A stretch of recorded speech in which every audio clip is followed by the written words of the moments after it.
I'm Dr. Ofelia Tordesillas. I'm a pediatrician.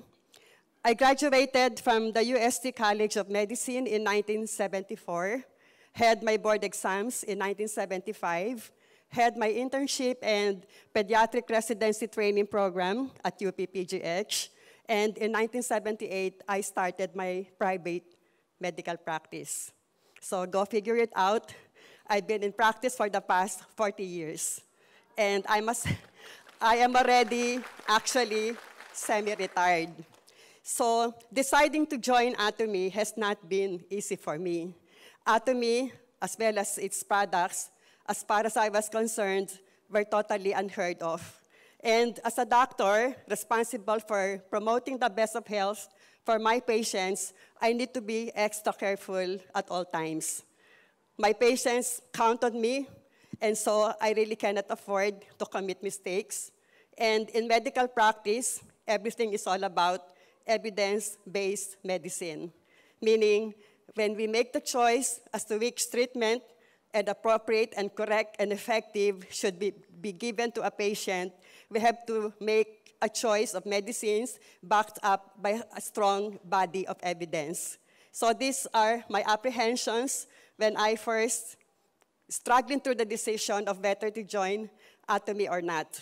It was my sister based in New York who really invited me to join this, and she really did try to convince me.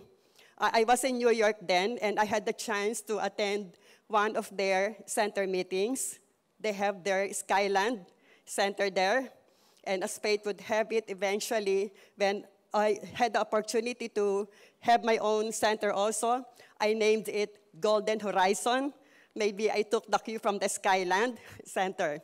So my sister really tried to convince me and shared with me the wealth of remarkable experiences and benefits she got from using the products. So going back home or coming back home, I tasked myself to really educate me about Atomy. I watched videos, I reviewed relevant materials, and soon enough, I tried the products to validate the testimony. And it was a pleasant surprise, as my personal experience was really beyond amazing. Yeah, really beyond amazing. And soon enough, I also started to accumulate my own wealth of remarkable experiences as I watched in amazement how my patients and all the members of our center have benefited from it too. Omega-3 this time. You must be aware by now, I mentioned it during the last Success Academy, that the two leading causes of death worldwide are heart attack and stroke. And largely contributory to this is the combination of these two things, the aging and the modern lifestyle. So with aging comes the degeneration also ng mga blood vessels natin, so vein aging, etc. A modern lifestyle characterized by too much fat, too much protein in our diet, a sedentary, stressful lifestyle, lack of exercise, meat-centered eating habits where we eat mostly meat with saturated fat, and it's the saturated fat that contributes to the heart diseases. So what our body needs most is the unsaturated fat, not the saturated fat. We still need saturated fat, pero konti lang. Pero yung unsaturated, yun talaga what our body needs. And unfortunately, our bodies are not capable of manufacturing unsaturated fat. So we really have to rely on external sources, whether it be through food or health supplements. Food like salmon, mackerel, sardines, avocado, walnuts, mga ganon. Health supplements like our Alaska Omega-3. And yes, and I mentioned earlier that one good thing about our Omega-3 preparation is it's a 3-in-1 preparation. You have already your Omega-3, you have your vitamin E, and you have your turmeric, all in one. And most recently, there was this patient who came to my clinic. I mentioned earlier that I'm a pediatrician. I also mentioned then that in our locality, where I come from, semi-urban, semi-rural, I am, for all intents and purposes, a family physician, meaning they bring all the members of the family, whether it be lola, lolo, buntis o hindi, bata, bagong panganak, or what. So I get all sorts of patients, but majority pa rin yung pediatric patients. So ito yung dumating sa clinic. So 80 plus years old na siya, retired, came from Spain after having stayed in Spain for quite a long while. And anyway, towards the end of the interview, I recommended that he take omega-3, our Alaska omega-3. Then a few days after, dumating yung anak niya sa amin. Sabi niya, ay, niresetahan mo pala si daddy ng omega-3, ganon-ganon. And he really feels better now. Yun ang sabi niya. Doc, pwede rin akong bumili ng omega-3 sa iyo kasi I've been taking omega-3 kasi daw miyembro siya ng isang network marketing company, a very popular network marketing company. And she was so amazed. She was really wow, your omega-3 costs only 1,200 pesos for a bottle that contains 180 soft gel capsules. At yun daw binibili niya sa kumpanya nila, cost her for a bottle of 90, 1,500. So really, absolute price, nothing can be cheaper. Absolute quality, nothing can be better. Makes us really feel proud. So omega-3 supports a healthy heart. How does omega-3 accomplish this? Omega-3 kasi, it is capable of reducing or improving the risk factors that contribute to heart disease. So what are these risk factors? Kung ikaw ay hypertensive, kung ikaw ay diabetic, kung mataas ang cholesterol mo, mataas ang triglyceride mo, those are risk factors that make you a potential candidate for heart attack. And omega-3 has been found that it can help reduce the blood pressure, it can help reduce the triglycerides, and it can even help increase your good cholesterol. It has also been found out to reduce the stickiness of our blood platelets. Yung ating kasing blood platelets, pag nag-clump or stick together yan, they can form a blood clot na pwedeng pagsimulan ng atake sa puso. Ang atake kasi, it happens when the blood vessel na nagsusupply ng sa lahat, when a clot suddenly obstructs the flow of blood at doon na apektuhan yung coronary arteries, yun ang dahilan ng heart attack. So when you really make the platelets less sticky, then that can help reduce the risk of having heart attack. And also, omega-3 has been found out na kaya niyang yung arteries, makes the arteries smooth and free of damage, so it doesn't form plaque that can harden the arteries. So yun ang reasons why taking regularly your omega-3 can reduce the risk of coronary heart disease. The coronary, yung nagsusupply ng, if this is your heart, yung dalawang blood vessels dito, we call them the coronary arteries. Kaya coronary heart disease. So why choose Atomy Alaska omega-3? Number one, high quality ingredients. Diba? From the deep seas of Alaska, meron tayong pollock fish na pinanggagalingan ng ating omega-3. Where is Alaska? Halos nasa North Pole na yun, di ba? So right then and there, yung initial harvesting and processing, doon na kaagad ginagawa. So under a very hygienic facility of the purest form. And then it's very convenient to take, kasi nga, maliit lang, ganon, di ba? And again, this is really an essential functional food because omega-3 really supports and promotes good health. So, yun yung mga kadahilanan. Add to it the fact that meron na siyang turmeric, meron na siyang vitamin E. Vitamin E is a very good antioxidant.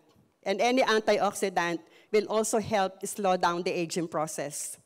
So, turmeric, thousands of researchers had been done working on turmeric, and the benefits have been found to be very remarkable also.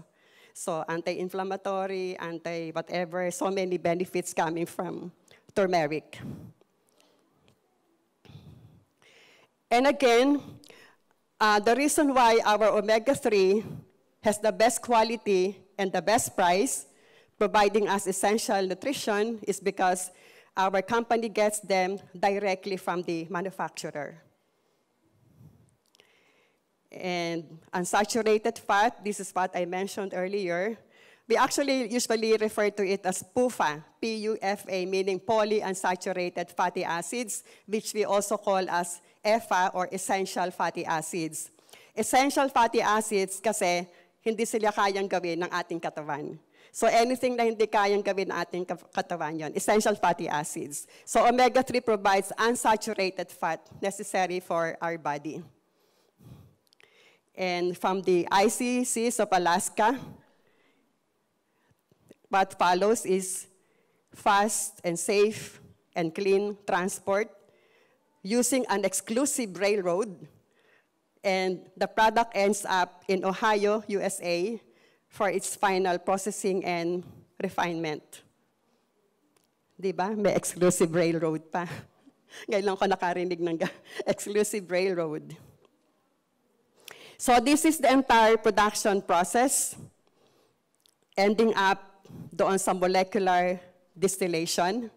Pagdating dun sa molecular distillation, we now end up with much fresher oil, free of fishy odor and fishy taste.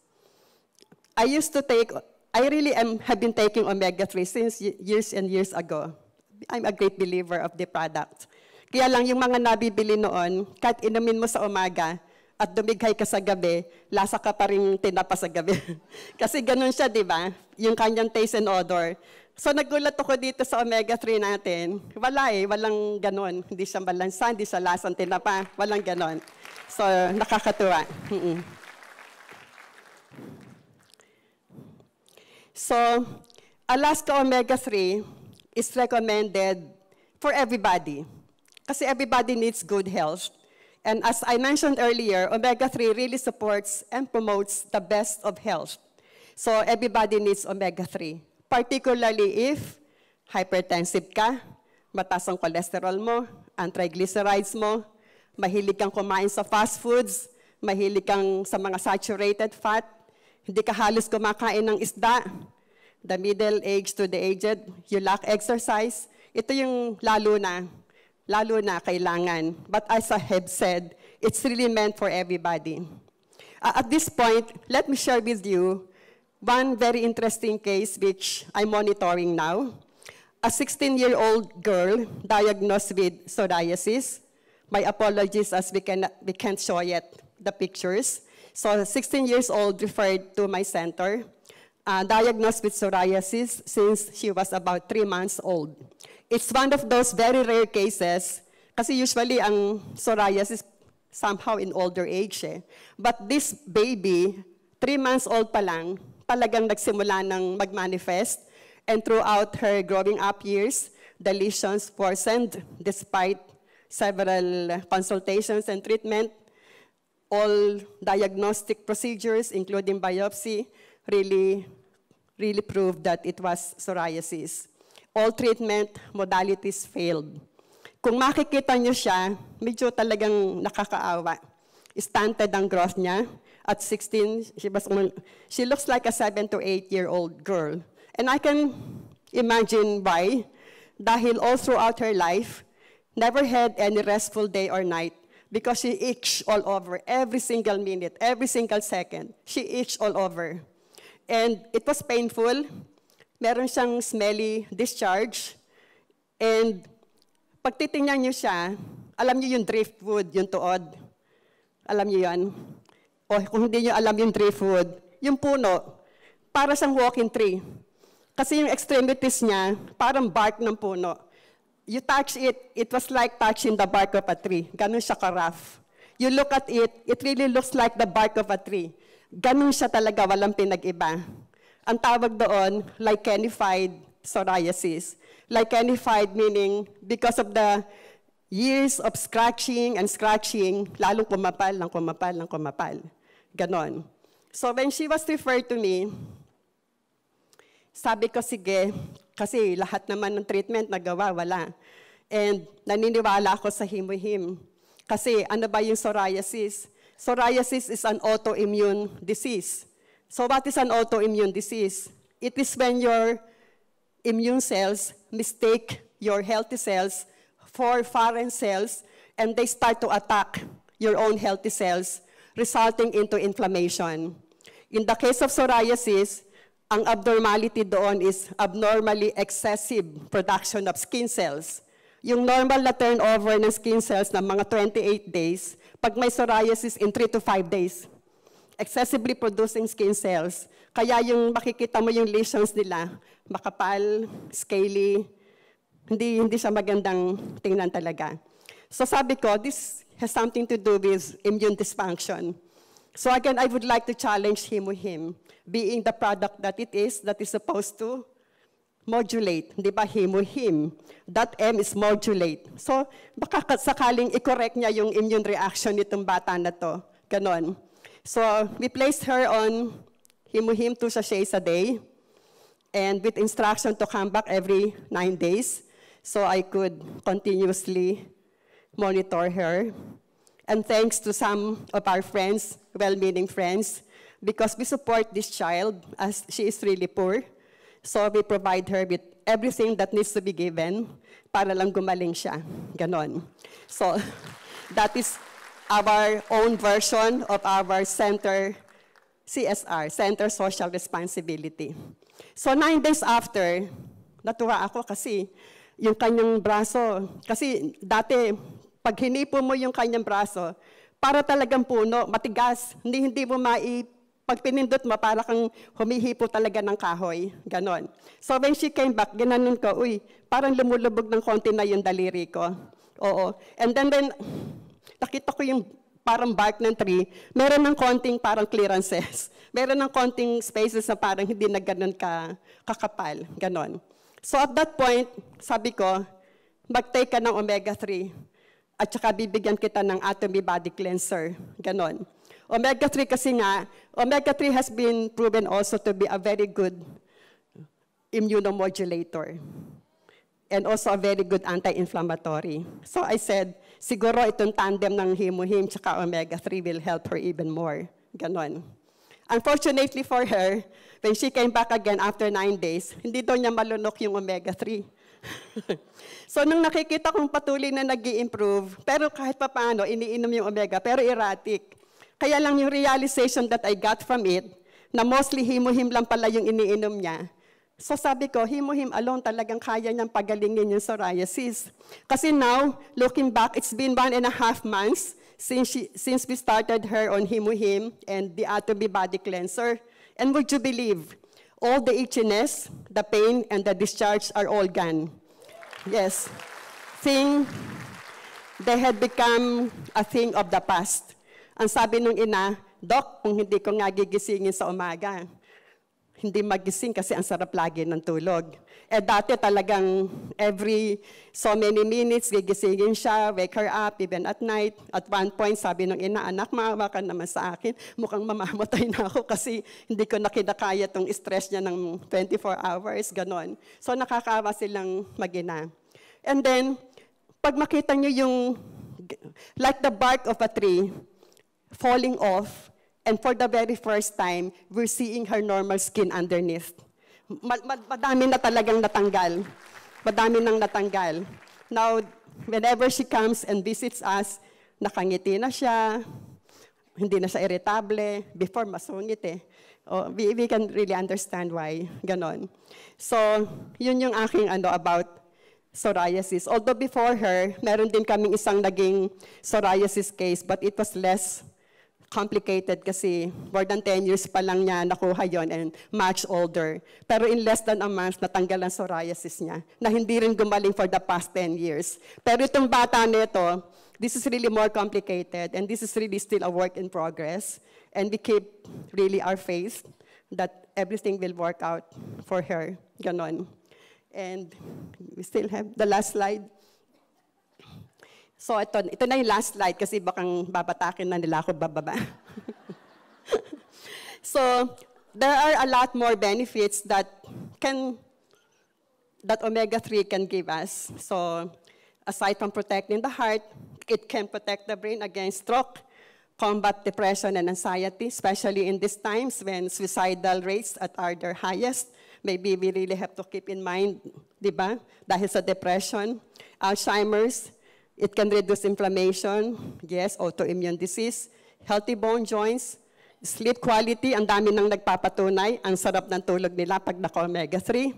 Where is JP? JP can attest to this. Mula doon nang mag-omega-3 siya, ang sarap na ng tulog niya. It can save your macula. Macula nasa retinal portion ng mata natin is responsible for our central vision. As we grow older, nagde-degenerate yon, and it can lead to serious blindness kasi it cannot be repaired unlike your cataract. So omega-3 can help save your macula.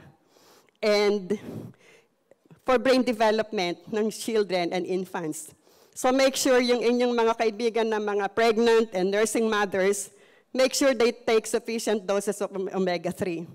Walang problema pag formula fed kasi fortified yan with the HA-EPA.